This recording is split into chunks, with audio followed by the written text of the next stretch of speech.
پھر ان لوگوں نے ان کی تکذیب کی تو ہم نے ان کو اور جو لوگ ان کے ساتھ کشتی میں سوار تھے سب کو طوفان سے بچا لیا اور انہیں زمین میں خلیفہ بنا دیا، اور جن لوگوں نے ہماری آیتوں کو جھٹلایا ان کو غرق کر دیا۔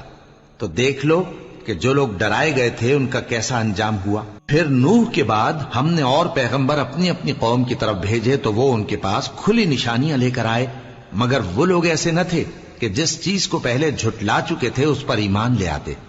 اسی طرح ہم زیادتی کرنے والوں کے دلوں پر مہر لگا دیتے ہیں۔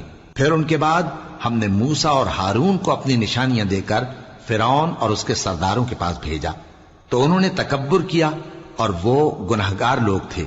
تو جب ان کے پاس ہمارے ہاں سے حق آیا تو کہنے لگے کہ یہ تو کھلا جادو ہے۔ موسیٰ نے کہا، کیا تم حق کے بارے میں جب وہ تمہارے پاس آیا یہ کہتے ہو کہ یہ جادو ہے، حالانکہ جادوگر فلاح نہیں پانے کے؟ وہ بولے، کیا تم ہمارے پاس اس لیے آئے ہو کہ جس راہ پر ہم اپنے باپ دادا کو پاتے رہے ہیں اس سے ہم کو پھیر دو، اور اس ملک میں تم دونوں ہی کی سرداری ہو جائے، اور ہم تم پر ایمان لانے والے نہیں ہیں؟